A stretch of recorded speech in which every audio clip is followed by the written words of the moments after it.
Bonjour à tous et bienvenue sur To Be Your Joy. Je vous retrouve aujourd'hui dans cette vidéo pour vous parler d'identité et plus particulièrement de changement d'identité. Nous traversons une période assez dynamique où il y a beaucoup de changements qui sont en train de s'opérer et de transformations qui se mettent en place. Et c'est important, me semble-t-il, de garder à l'esprit que tout changement doit se faire avec un changement d'identité. Vous n'irez jamais plus loin que l'identité que vous avez créée pour vous-même et vous serez toujours la personne que vous avez définie pour vous-même. Donc c'est important d'être au clair avec cette identité et de savoir exactement d'où on part et où est-ce qu'on a envie d'aller. Je vous propose d'aborder ce thème avec deux axes différents. Le premier qui est celui de la connaissance de soi, c'est-à-dire donc de prendre conscience de notre identité et de ce qu'elle contient. Et puis le deuxième axe qui va se situer plutôt au niveau de l'évolution de notre être. J'ai une compagnie différente aujourd'hui, mais tout aussi agréable. Regardez derrière. Donc je parlais d'évolution et donc d'identité, d'évolution de cette identité. Et quand on va parler d'évolution d'identité, eh bien, il va être question de mourir à soi-même. Il va être question de mourir à l'ancien nous, à l'ancien soi, pour pouvoir laisser de la place au nouveau nous et laisser de la place à cette nouvelle personne que l'on a envie de voir naître. Nous sommes dans cette période avec Pluton qui vient favoriser justement les morts et les renaissances. Et c'est un processus qui peut être un peu difficile à entamer dans la mesure où bien souvent ce qui nous empêche de faire ce travail, de laisser l'ancien, ce sont les émotions. Ce sont les émotions et toutes les mémoires de ce qu'on a vécu qui vont venir nous retenir dans quelque chose qui nous traverse. Et parce que ça nous traverse, eh bien, on peut rester bloqué à quelque chose qu'on connaît déjà parce que le chemin est déjà, comme qui dirait, tracé en nous. Il y a déjà une empreinte qui est là. Et on a tendance à aller vers ce qu'on connaît déjà et un petit peu à retenir d'aller vers ce qui est nouveau puisque ça génère tout simplement de la peur. C'est un mécanisme tout à fait naturel de la psyché. D'où l'importance d'aller regarder ces émotions, d'aller regarder ce qui nous retient dans l'ancien et de faire les libérations nécessaires pour pouvoir passer à l'étape d'après. Donc, cette identité, ce qui suis-je ? Cette identité, dans un premier temps, il va falloir être au clair avec ce qu'elle raconte et définir précisément tous les contours. Et dans un second temps, eh bien, il va être question de l'incarner, c'est-à-dire d'être pleinement cette personne que l'on visualise et à laquelle on s'identifie, comme un personnage dans lequel on rentre, mais qui est notre personnage dans quelque chose d'authentique, bien sûr. Il ne s'agit pas d'être une autre personne. J'aimerais pour ça vous inviter à cesser, par exemple, de vous identifier aux parties négatives de votre individualité, de votre identité, et par exemple d'arrêter de parler de ma peur, de ma maladie, de mon cancer, de ma dépression, de mon ex-compagnon ou partenaire, comme si c'était quelque chose qui vous appartenait, parce que plus vous êtes dans cette identification et cette fusion en quelque sorte avec ce quelque chose qui est extérieur à vous, et plus vous l'intégrez comme faisant partie de votre identité.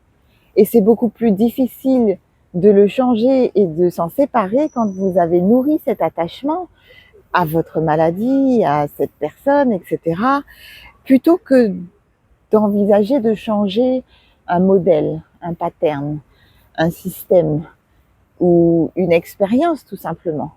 Donc dans votre terminologie, c'est important d'adapter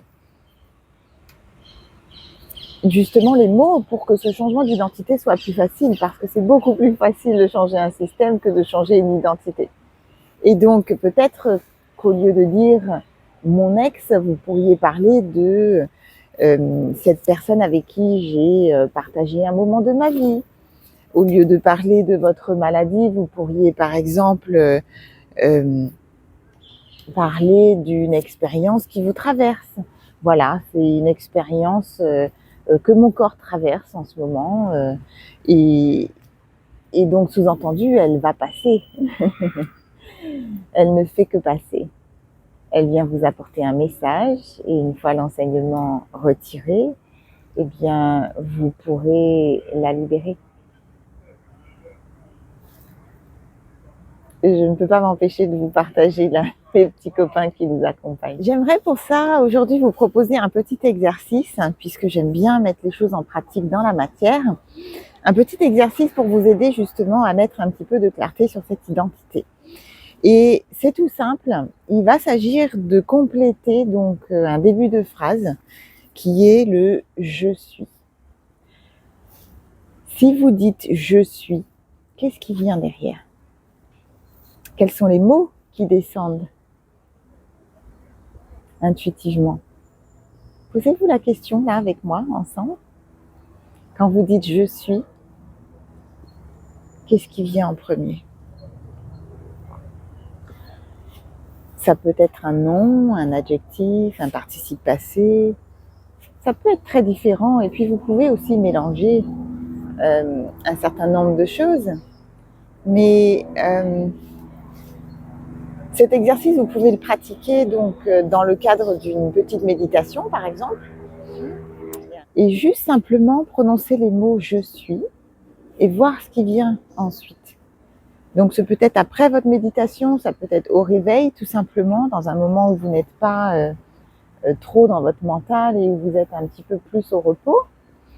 Et puis, je vous ai préparé une petite liste de mots pour vous donner quelques idées. Vous pourriez, après le « je suis », y mettre les mots « calme »,« serein »,« je suis heureux »,« optimiste »,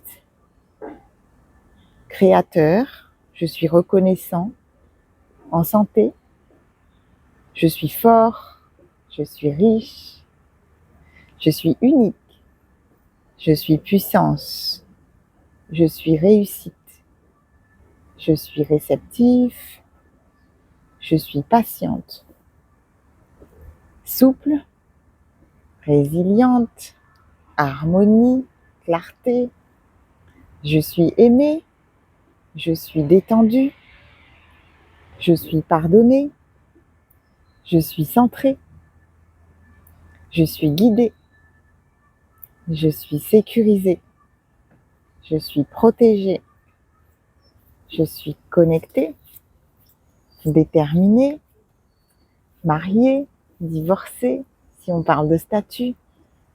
Et puis peut-être qu'un jour, à force de pratiquer et de développer cette pratique, vous allez voir quelque chose d'un peu plus profond descendre. Par exemple, je suis un homme. Qu'est-ce que cela veut dire pour moi, un homme? Qu'est-ce que cela comporte, cette notion de masculin pour moi? Je suis une femme.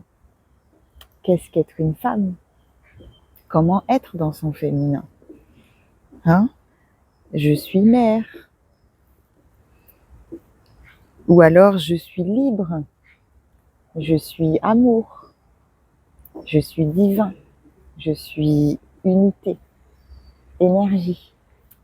Et l'idée ici, c'est d'aller regarder comment ces mots viennent vous toucher. Qu'est-ce que ça fait bouger en vous?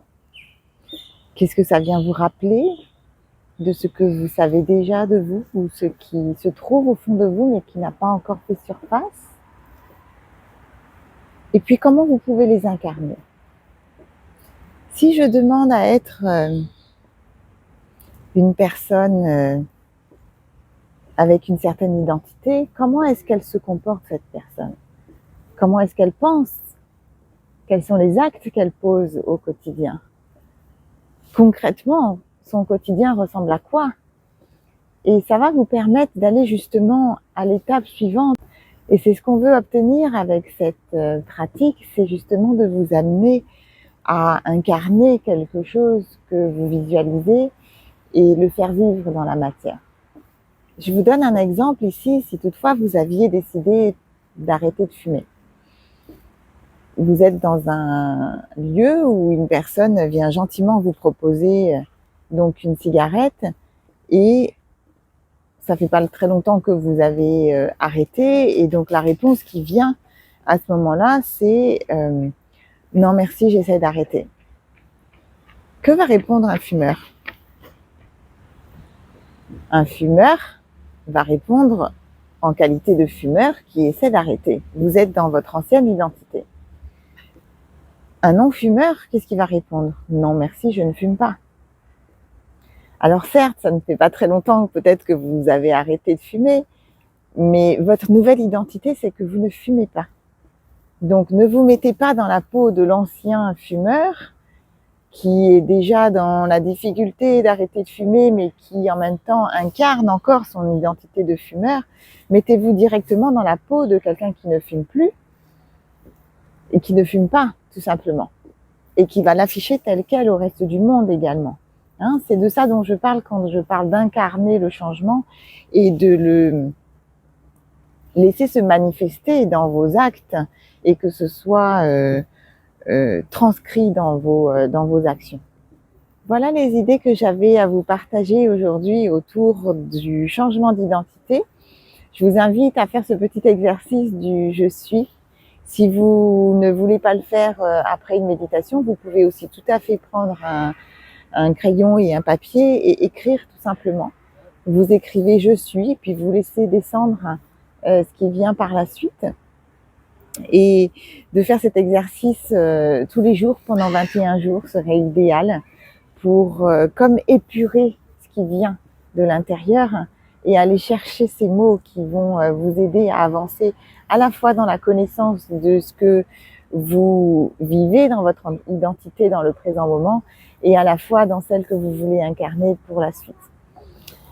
Je vous remercie de votre écoute. C'était donc Aurélie Yenda sur To Be Your Joy et en attendant la prochaine vidéo ou capsule, prenez soin de vous.